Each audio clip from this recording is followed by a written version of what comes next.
Bonjour et bienvenue dans cette 31e édition de Pilot Reviews. Émission un petit peu chargée comme vous pouvez le voir, car avec nos deux vidéos sur les upfronts, nous avons dû repousser pas mal de fois l'enregistrement de cette reviews. Donc commençons sans plus tarder.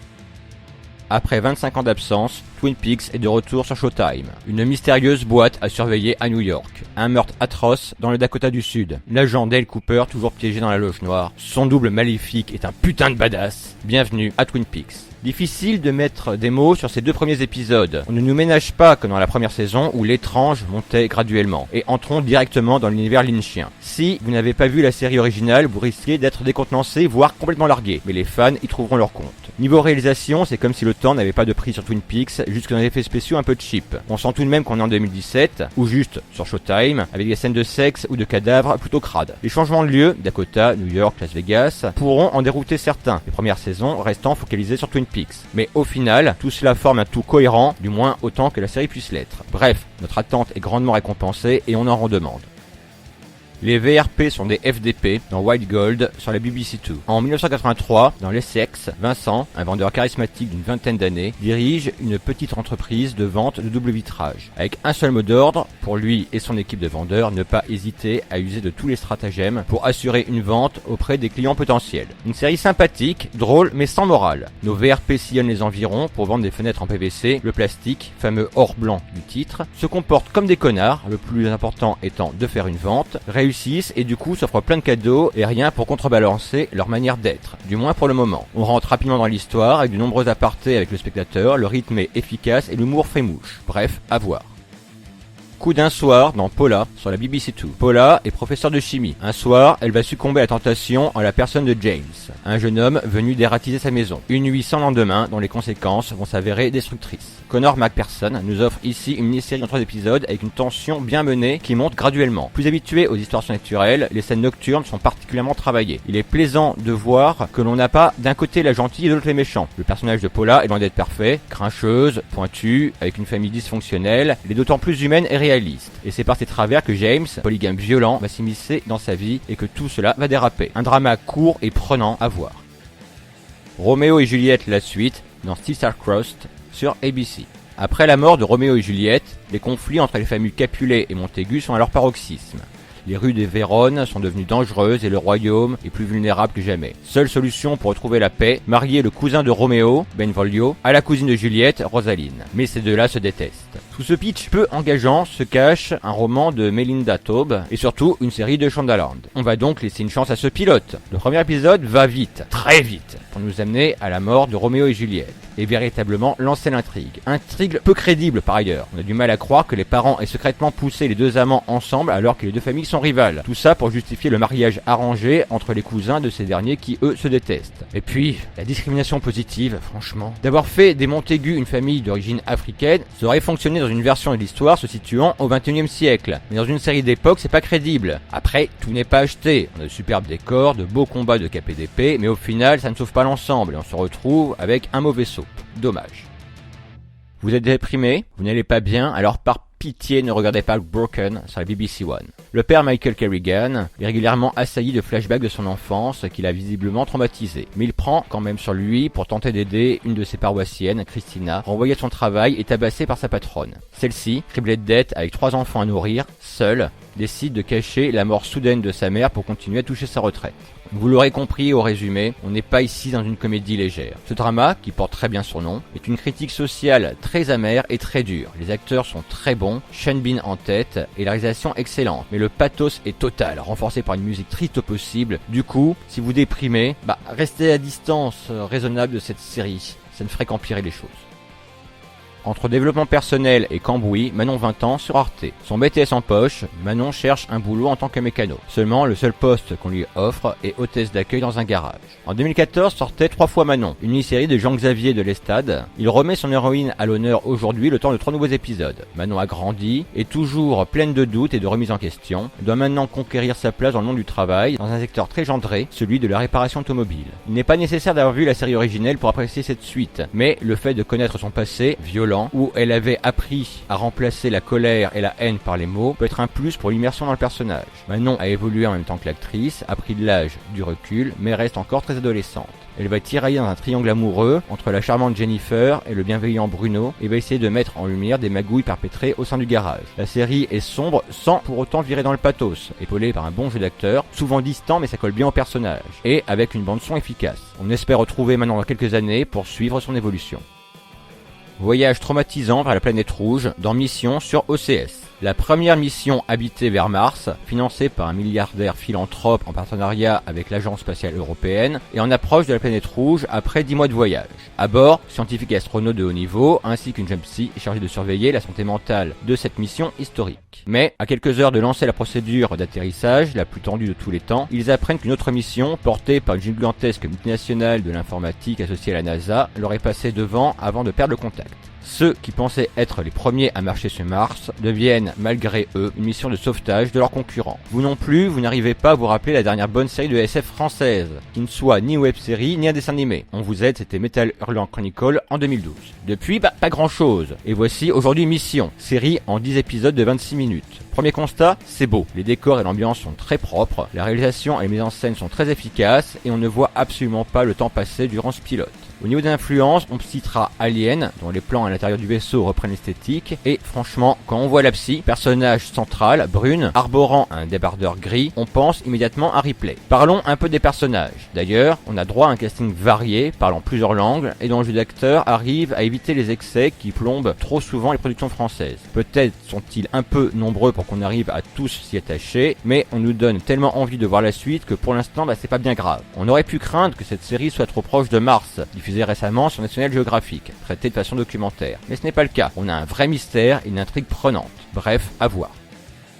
Voyage au centre de la Terre joyeusement crétin dans Billy Daily Shepherd de Push Terrence Thomas sur Disney XD. Billy est un nerd, fan de science qui n'a pas d'amis. Ses deux camarades d'ailleurs qui l'aident pour son projet scientifique préfèrent l'appellation partenaire de labo. Et quel projet! Une foreuse destinée à faire des trous dans un fromage géant. Mais soudain, la foudre frappe l'engin et l'entraîne vers le centre de la Terre. Vous l'aurez compris, ce dessin animé est réjouissant d'idiotie. Aaron Springer, le papa du show, a travaillé à différents niveaux sur SpongeBob, Dexter's Laboratory, Gravity Falls et bien d'autres. Et ça se sent, les gags visuels s'enchaînent et le non-sens est roi, pour le plus grand plaisir des amateurs du genre. Bref, à voir.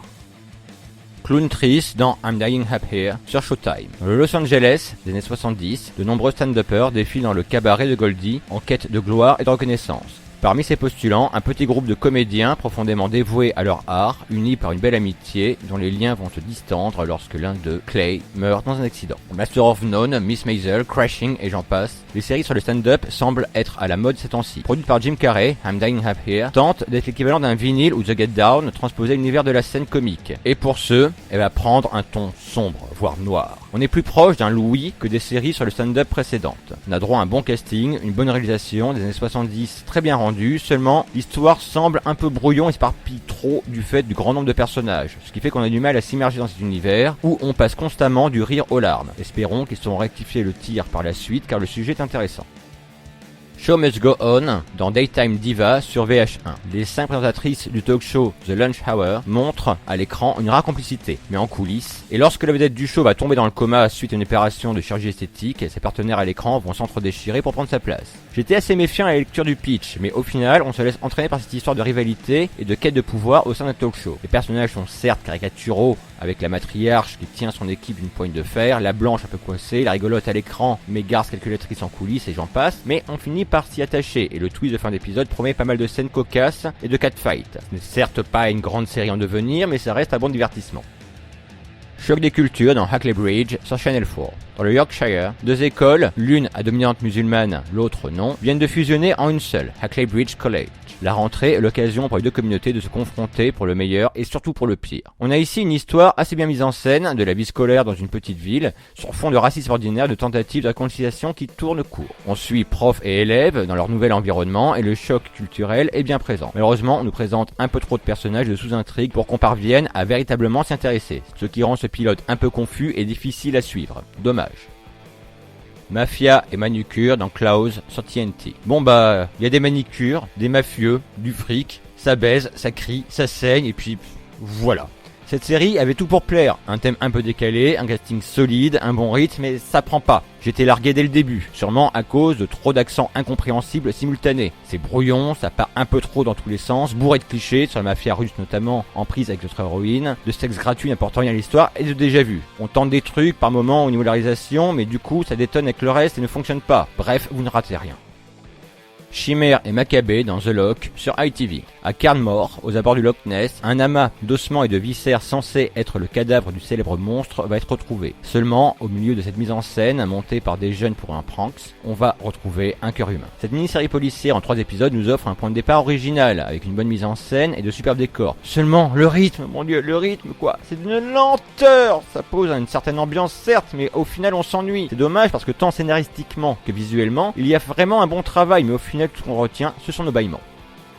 Une avocate sans peur qui défend les causes perdues dans Fearless sur ITV. Emma Banville est une avocate spécialisée dans le droit de l'homme qui a l'habitude des cas désespérés. Elle va tenter de faire innocenter Kevin Russell qui est en prison depuis 14 ans pour le meurtre d'une lycéenne. On est ici dans un thriller efficace mais plutôt classique. Les apparences sont trompeuses, le passé trouble, les personnages remontent à la surface, la police et les figures d'autorité font tout pour empêcher notre héroïne de découvrir la vérité. Bref, le sujet est maîtrisé mais on a déjà vu ces choses plusieurs fois ailleurs. Et c'est ce qui pêche un peu dans cette série. Cela manque d'originalité et, à part l'héroïne, interprétée avec brio par Ellen McCrory, impeccable dans ce rôle de femme à poigne, on n'est pas vraiment marqué par les protagonistes de l'enquête. Malgré ces points négatifs, cette mini-série en 6 épisodes a tout ce qu'il faut pour satisfaire les amateurs d'enquête à tiroir menés par un personnage charismatique. À voir.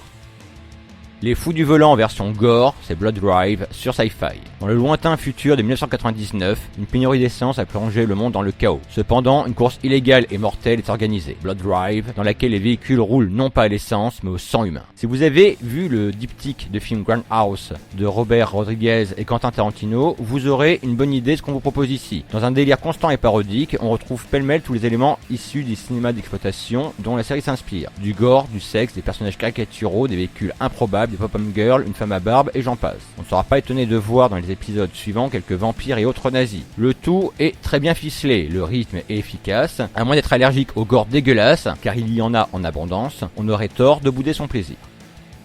Explosion fatale sur la côte d'Azur dans Riviera sur Sky Atlantic. Georgina, épouse du milliardaire et collectionneur d'art Constantine Klios, assiste à une vente aux enchères quand son mari est tué dans une explosion à bord d'un yacht, appartenant à un riche et puissant trafiquant d'armes russes. Elle décide alors de mener elle-même son enquête. Une histoire policière plutôt classique, avec son ambiance de luxe, ses personnages classe, son fric, ses dialogues en français censés être glamour mais avec un putain d'accent anglais qui ruine tout, bref, pas mal de déjà vu. Rajoutez à cela une réalisation beaucoup trop lisse, trop propre, et vous obtiendrez une série plate qui fait passer le temps, mais sans grande ambition et facilement oubliable. Papa est parti chercher le petit déjeuner dans Juste un regard sur TF1. Eva Beaufils vit une vie de carte postale lorsqu'elle reçoit une photo de Bastien, son époux, par la poste. On l'y voit jeune, en compagnie d'autres personnes, dont une femme au visage rayé. Depuis, ce dernier se comporte bizarrement, puis finit par disparaître un matin, laissant leurs 2 enfants seuls dans un hôtel. Énième adaptation d'un roman de Harlan Coben, la mini-série en 6 épisodes ne brille pas par son originalité. Mais bon, pour du TF1, on a déjà eu droit à bien pire. Encore une histoire de bonne famille BCBG, encore un lourd passé qui remonte à la surface, encore un méchant noir énigmatique, car oui, il y a un seul black et c'est le méchant. Et puis tiens, pourquoi pas un gamin à la limite autiste? Le scénario semble réchauffé, les situations plus déjà vues, mais bon, pour une fois, on a droit à un petit peu moins de jeu froid à la française et certains décors naturels sont très bien rendus. Mais bon, c'est pas suffisant pour sauver l'ensemble.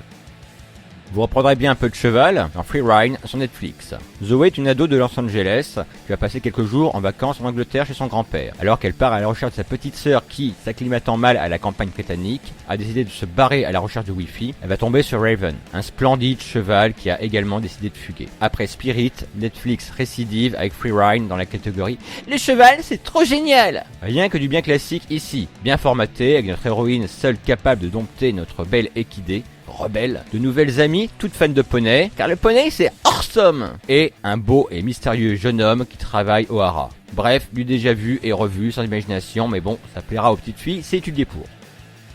Catfight dans Glow sur Netflix. Ruth est une actrice qui passe de casting en casting sans trouver de rôle. Une productrice va l'orienter vers un tournage pas très conventionnel. Une mission de TV de catch féminin. Au début, j'avais quelques doutes sur cette nouvelle production Netflix. Le pitch me rappelait furieusement celui de Heroine sur Arte, la crise sociale en moins.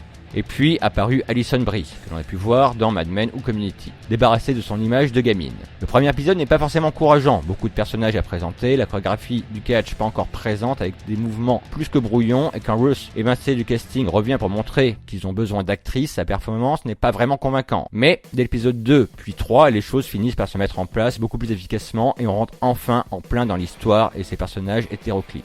Bref, une série qui mérite qu'on aille au-delà de la première impression. Vous y viendrez peut-être pour le catch, mais vous y resterez au final pour l'histoire. Quelque chose dans le brouillard, dans The Mist, sur Spike. Une brume étrange a recouvert la petite ville de Bridgeton, et quelque chose semble s'y cacher, poussant les habitants à se retrancher dans le supermarché. Après Under the Dome et 11-22-63, nouvelle adaptation d'un roman de Stephen King en série. Le roman est parfaitement adapté pour cette chaîne, produisant des séries à petit budget, une machine à fumer suffisant pour créer la menace. Comme dans le livre, nous partons sur un huis clos, mais en introduisant de nouveaux lieux et personnages afin d'étoffer un peu l'histoire. Et cela n'est en rien dérangeant, mais du coup, on a droit à une mise en place plutôt longue avant de rentrer réellement dans le vif du sujet. Un rythme un peu trop lent donc dans ce premier épisode pour une série d'horreur, mais la fin de notre pilote semble nous promettre une suite intéressante. Espérons que la série saura tirer les leçons positives comme négatives des adaptations précédentes de l'univers de Stephen King. Une galerie de monstres classiques du cinéma, mais en version ado, c'est Hotel Transylvania, The Série, sur Disney Channel. La jeune Marvis est une ado branchée et bien dans sa peau, qui vit un tas d'aventures avec ses amis dans l'hôtel tenu par son père. Au fait, les amis en question sont une momie, un monstre de Frankenstein et un blob femelle. Il faut dire que le père de Marvis est Comte Dracula, et elle, comme lui, est un vampire. On est ici dans une préquelle en série animée des films d'animation éponymes. On a troqué l'animation 3D pour un graphisme 2D de fort bonne facture, dans la lignée de ce qui se fait de meilleur chez Disney Channel ou XD. On a aussi rafraîchi la cible. On passe des aventures du comte de Dracula et ses copains monstres aux aventures de Mavis, adolescente, et ses copains monstres. Plus ou moins les mêmes, adolescents eux aussi. Et ma foi, ça fonctionne. Le rythme est bon et la qualité est au rendez-vous. À voir. Si le rap m'était illustré, Tales sur Beth. Dans une Amérique inversée, où les Noirs vivent dans les beaux quartiers et les Blancs dans le ghetto, un jeune homme va mourir, victime de brutalité policière. À l'image de Empire, The Get Down ou Atlanta, Tales va nous proposer une histoire du hip-hop. Seulement, grosse différence, on a droit ici à une anthologie où chaque épisode va adapter librement les paroles d'un titre iconique du rap US. Pour ce premier épisode, Fuck Da Police du groupe NWA. L'intelligence de ce premier épisode est d'avoir échangé les perspectives, ce qui va permettre au public blanc de se projeter dans une réalité qui n'est pas la leur. Malheureusement, je doute qu'ils soient nombreux à regarder Black Entertainment Television. La situation reste réaliste et arrive à échapper à la caricature. Je ne sais pas encore quel sera le parti pris pour les autres épisodes, le second allant traiter du titre de Paula Abdul, Cold Hearted, mais notre ambitieux pilote de 2 heures annonce une très bonne série en devenir.